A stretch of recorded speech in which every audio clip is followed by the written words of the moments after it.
Bismillahirrahmanirrahim. Wa qala radhiyallahu anhu kana al-habib Zainul Abidin al-Idrus yusafir ila al-Hind. Bismillahirrahmanirrahim. Alhamdulillahirabbil alamin. Wassalatu wassalamu ala sayyidina Muhammadin wa ala alihi wa sahbihi ajma'in. Wa qala radhiyallahu ta'ala anhu kana al-habib Zainul Abidin al-Idrus yusafir ila al-Hind wa ya'khudh min safarihi fil iqamah wa fit tariq 5 juma' yaghib fihinna an tarim.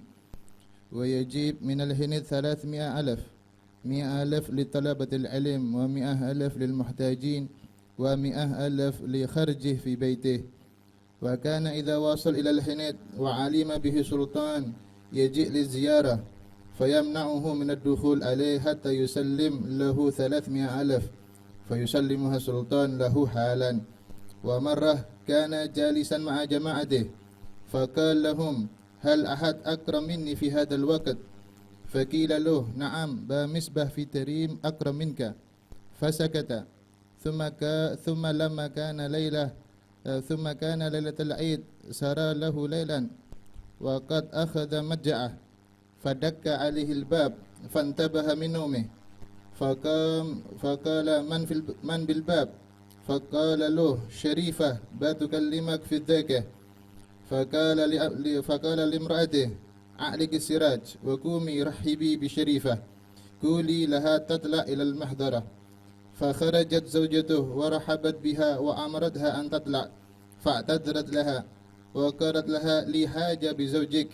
فخرج الرجل فقالت له حبابتك محتاجة جاءت العيد ولا في الدار لا مصر ولا كرش ولا رأس غنم ولا ثوب. فقال لها كل ما تطلبينه حاضر. وقام وأخرج لها الطعام الذرة والبر والرز ورأس غنم والمعلوم الثياب واستودع منها وطلع ونام. فبعد مدة دقت عليه الباب وقالت له إني نسيت الحوائج. فخرج وأعطاها الحوائج ورجع ونام. ثم دقت عليه الباب وقالت له نسيت كذا وكذا فأعطاها إياه ورجع ونام. وبات على هذه الحالة كل ما رجع بمصباح ونام دقت عليه الباب وقالت له إني نسيت كذا وكذا حتى قرب الفجر. فدقت عليه مرة أخرى وقالت له إني ما استطعت أحمل هذا كله إلى الدار. فاضطرب على زوجته وبنته وخرج معهن وحملوا جميع ما أعطاها وقال لها سيري قبلنا دلنا على بيتش. فساروا معها حتى أتت بهم على آخر دار تريم. ثم قالت لهم إن داري ضاع علي ولم أدري في أي محل هو ولا بعرفه إلا من تحت داركم. فرجعوا معها إلى الطريق حتى وصلوا دارهم فأخذت بهم طريقا ثانية وباتت تسير بهم في مضيق تريم حتى طلع الفجر وبان الضوء ثم كشف لهم عن وجهه وقال لهم العفو. ثم كشف لهم عن وجهه وقال لهم العفو منكم جئت بأختبركم وذكر لهم القصة. فرجع بمصباح وأهله إلى بيته وهو مسرورون ولا كان بهم شيء. وقال الحبيب أكتريت أنك أكرم مني وهكذا كان السابقون يحبون اقترفت أنك أكرم مني وهكذا كانوا السابقين يحبون أهل البيت ويكرمونهم.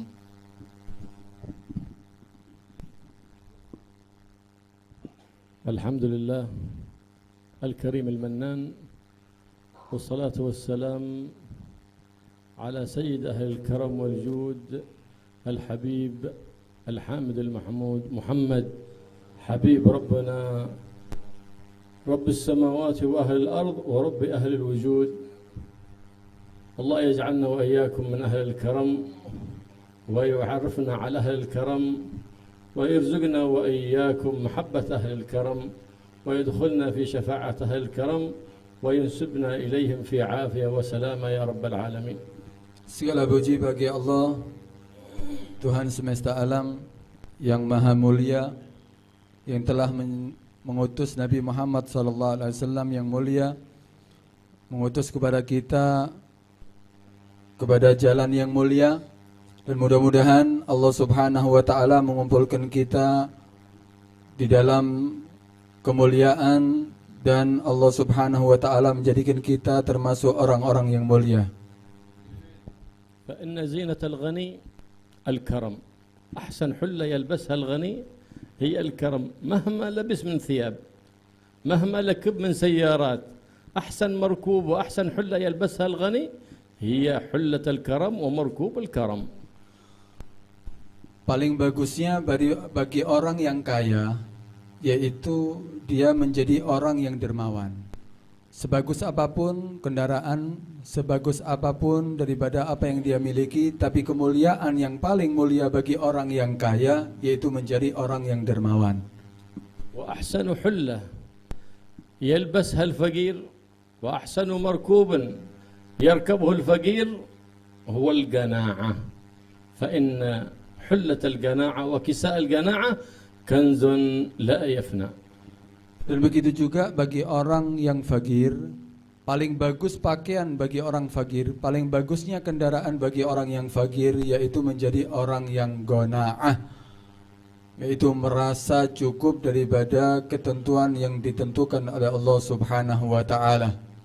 وأحسن حلة تلبسها المرأة وأحسن فستان تلبسه المرأة وتتجمل به بين أهلها وصاحباتها هو لباس العفة والحياء.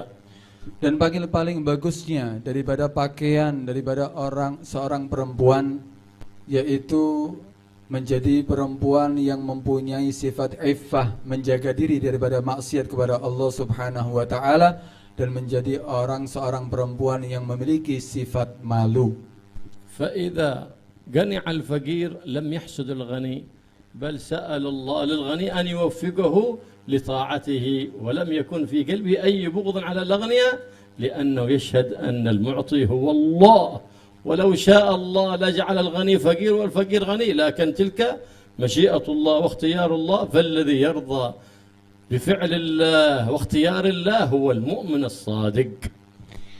Ketika seorang fakir memiliki sifat qanaah, maka orang fakir tersebut tidak akan iri terhadap orang yang kaya, karena dia mengetahui apapun yang ditentukan oleh Allah Subhanahu wa taala sampai menjadikan orang kaya memiliki harta yang banyak, itu adalah pemberian dari Allah Subhanahu wa taala. Karena itu orang yang fakir tidak akan mungkin iri hati, karena dia mengetahui semua pemberian daripada Allah semua pemberian terhadap orang yang kaya tadi adalah murni dari Allah Subhanahu wa taala. وإذا اتصف الغني بالكرم فإنه يرق قلبه ويساعد أخوانه الفقراء حتى يكون لهم تقضى حاجاتهم على يديه، فيدخل تحت قول النبي محمد صلى الله عليه وسلم إن أحب الناس من جعل حاجات الناس تقضى إليه، هذا أحب الناس إلى الله سبحانه وتعالى. Kemudian bagi orang yang kaya pun, ketika dia menjadi orang yang kaya tapi dia dermawan sehingga lunak hatinya, dia merasa ibah terhadap saudaranya yang tidak mampu, sehingga dia membantu orang-orang yang tidak mampu. Karena itulah orang yang kaya seperti ini, sehingga orang-orang yang fakir pun tidak akan menjadi iri terhadap hartanya, dan dia akan mendapatkan pujian dari Allah Subhanahu wa taala, karena paling dicintainya manusia adalah orang yang memperhatikan daripada kebutuhan daripada saudaranya. وكل واحد يجود بما أعطاه الله سبحانه وتعالى بحسب ما أعطاه بلا تكلف، لا يتكلف المعدوم ولا يبخل بالموجود. Dan setiap orang adalah memberikan apa yang dia mampu semampunya dia, dengan tanpa memaksakan diri. Ketika dia mau memberikan bantuan kepada orang, ataupun dia menjadi orang yang dermawan semampunya dia, tapi dengan tanpa ada paksaan, karena Allah Subhanahu wa taala tidak senang terhadap orang yang membantu dengan tanpa ada paksaan dari dia. لهذا يقول النبي محمد صلى الله عليه وسلم سبق درهم 100,000 درهم، لأن هذا الدرهم ربما كان نصف مال الفقير هذا أو رأس ماله كله، ولكن هذا الغني تصدق ب100,000 درهم وعنده مثلها كثير، فلهذا يقول النبي محمد سبق هذا الدرهم الذي أنفقه من القل 100,000 الدرهم الذي أنفقها من الكثرة. Karena itu dikatakan bisa mendahului kadang-kadang pemberian 1 dirham lebih utama daripada sedekah daripada 1000 dirham. Maksudnya 1 dirham sedekah daripada orang fakir itu lebih afdal, lebih utama daripada 1000 dirham. Kenapa? Karena yang dimiliki oleh orang fakir 1 dirham itu adalah sesuatu yang berharga bagi mereka. Walaupun memang dari segi nominal lebih banyak 1000 dirham, tapi karena yang dimiliki oleh orang fakir itu sangatlah sedikit, ketika dia sedekahkan 1 dirham, mungkin itu akan menjadi separuh hartanya yang dia keluarkan. Karena itu dikatakan bisa mendahului 1 dirham daripada 1000 dirham. وهكذا كان السلف الصالح يطلبون الرزق بالصدقات، فإذا قلت عنه إليهم المؤونة كما قال الحبيب أحمد بن محمد المحضار، قال إذا خلت دار عن ميرة ومؤنة للأطفال فإننا نكثر من الصدقات، فما أسرع ما يخلف الله سبحانه وتعالى علينا. حتى قال بعض الصالحين أن سرعة ما يخلف الله علي عندما أنفق أخاف أن يكون مالي نصيب وأجر في يوم القيامة.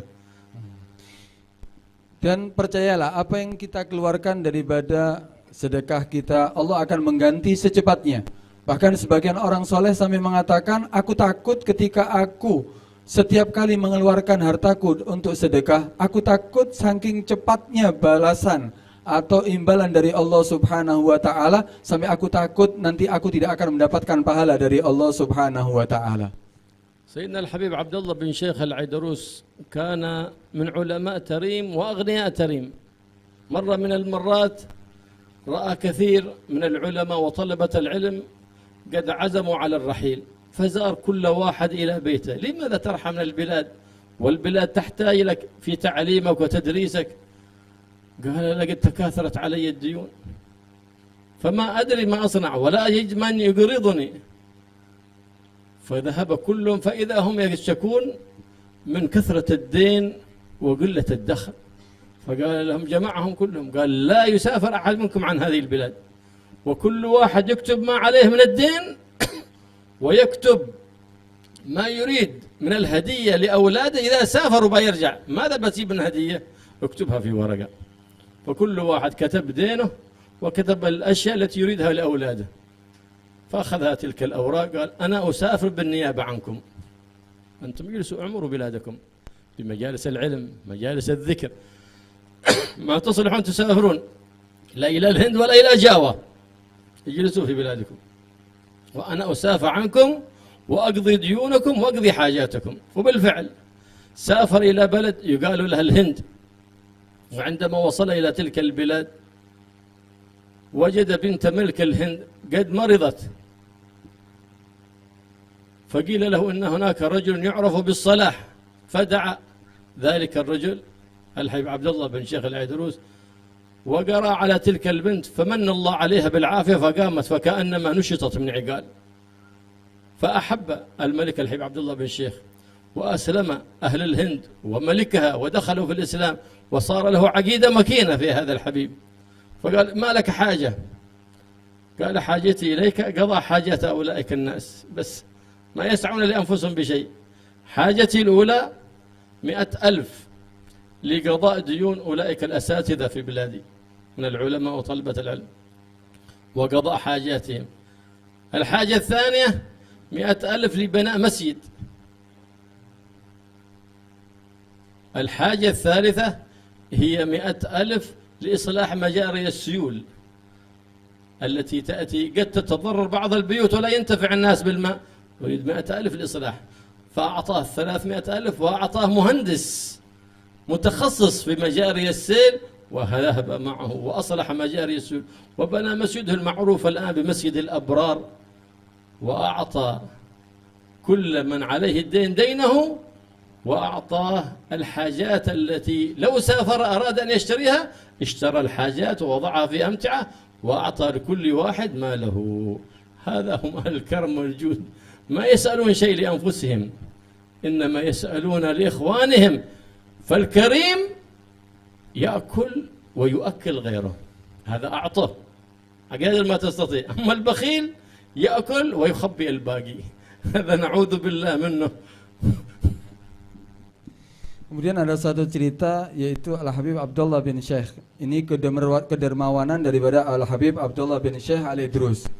Dia satu saat ketika melihat banyak di antara thalibul ilm atau asatid para guru-guru yang ada di Tarim, ketika dia berniat untuk berangkat musafir untuk ke luar negeri untuk mencari nafkah untuk supaya bisa dibuat kebutuhan daripada keluarganya, karena mereka juga banyak utang, mereka juga banyak kebutuhan. Akhirnya ketika dilihat, mereka datang kepada Al-Habib Abdullah bin Syekh Al-Idrus untuk minta izin. Kemudian ditanya sama Abdullah bin Syekh, kenapa kamu ingin keluar daripada kota Tarim ini? Ya karena kebutuhan kami banyak, utang kami juga banyak. Karena itu kita harus berangkat untuk keluar negeri, untuk mungkin Allah Subhanahu wa taala nanti akan memudahkan kita untuk mendapatkan rezeki sehingga kita bisa bayar utang, sehingga kita juga bisa untuk memberikan menjamin rezeki daripada keluarga kita. Udah, kata Abdullah bin Syekh Al-Idrus, sudah, kamu enggak usah berangkat. Kamu tulis saja kebutuhan kamu semuanya, utang kamu berapa, semuanya. Banyak di antara para guru yang akan berangkat ini, tulis kebutuhan kamu, utang kamu semuanya kamu tulis, kemudian berikan kepada aku. Aku yang akan berangkat, jangan kamu. Biarkan aku yang berangkat, aku yang akan mencari semua kebutuhan kamu ini, sehingga kamu tetap di sini, kamu tetap bisa mengajar dan bisa manfaat di tempat ini. Udah, akhirnya berangkatlah Habib Abdullah bin Syekh Al-Idrus. Ketika berangkat ke India, saat itu di negeri India adalah, ya mungkin banyak saat itu harta, banyak terkenal daripada kemakmuran di negerinya. Kemudian berangkat ke India. Subhanallah, sampai di India, saat itu terdengar kabar bahwa anak perempuan daripada seorang raja yang ada di sana lagi sakit. Sakit mungkin ya dokter semuanya sudah tidak mampu untuk menyembuhkannya. Sampai akhirnya Al-Habib Abdullah bin Syekh Al-Idrus ini ya datang ke tempat itu, akhirnya mendoakan, ya mungkin kalau bahasa sekarang disubuh ya, dibacakan, ya kasih air, kemudian subhanallah saat itu sembuh. Langsung perempuan itu sembuh. Wah, si raja ya pasti bahagia ketika mendengar kabar bahwa anak perempuannya sembuh. Sampai akhirnya berkata kepada Al-Habib Abdullah bin Syekh Al-Idrus, apa yang kau inginkan aku akan berikan. Apapun kebutuhan kamu. Wah, sangat cinta ini kepadanya Habib Abdullah bin Syekh.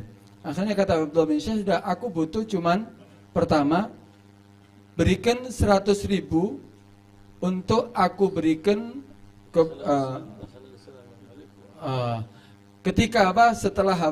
setelah dia putrinya tadi disembuhkan, kemudian saking senangnya dan saking yakinnya terhadap Abdullah bin Syekh Al-Idrus, akhirnya raja masuk Islam, putrinya masuk Islam, dan di antara orang di sekitarnya juga banyak yang masuk Islam berkat daripada Al-Habib Abdullah bin Syekh Al-Idrus mengobati daripada putri tadi itu. Udah, ketika itu akhirnya apapun yang kamu inginkan aku akan berikan wahai Habib. Akhirnya dia minta, aku minta 100.000. Yang pertama 100.000 ini untuk kebutuhan daripada guru-guru yang dia banyak utang atau untuk kebutuhannya, semuanya aku akan berikan kepada mereka. Kemudian yang kedua aku minta 100.000 lagi untuk pembangunan masjid yang ada di Tarim. Kemudian yang ketiga aku minta 100.000 lagi untuk jalan daripada Suyul. Suyul itu kalau di sana itu kalau hujan deras, itu dari gunung jalan air itu seperti banjir bandang. Itu ada tempat aliran untuk untuk banjir tadi itu. Itu dibenarkan supaya tidak sampai mengganggu daripada rumah pemukiman. Aku minta untuk biaya untuk pembuatan jalan untuk banjir tadi itu.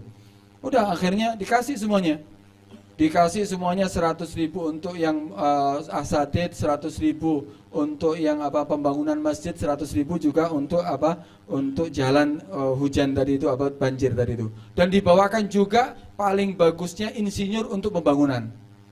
Kasihkan juga untuk berangkat bersama Habib Abdullah bin Syekh. Sampai akhirnya terjadi ya masjid itu dibangun sampai sekarang ada Masjid Abror. Ada di Tarim Masjid Abror. Itu hasil pembangunan daripada yang ada. Setelah itu akhirnya semuanya terbayarkan utangnya, kemudian semuanya pulang ke Abdullah bin Syekh Al-Idrus, diberikan semuanya sesuai dengan apa yang dia minta. Dia sedikit pun tidak mengambil daripada harta. Nah, begitulah orang-orang yang mulia, begitulah orang-orang yang dermawan. Dia memakan dan memberi makan orang lain, bukan hanya untuk dirinya. Kalau kita kan ketika mendapatkan hadiah, kita makan untuk kita sendiri, sisanya kita simpen. Tapi kalau Habib ini enggak, dia makan untuk kebutuhannya, tapi selebihnya diberikan untuk orang lain. Inilah kedermawanan daripada Habib Abdullah bin Syekh Al-Idrus. Allah yaj'alna wa iyyakum min ahli al-karam wa yahshurna ma'a al-karam wa yarzuqna wa iyyakum mahabbata ahli al-karam wa yahshurna ma'a sayyid ahli al-karam Muhammad sallallahu alaihi wasallam fi 'afiyah wa salama ya rabbal alamin.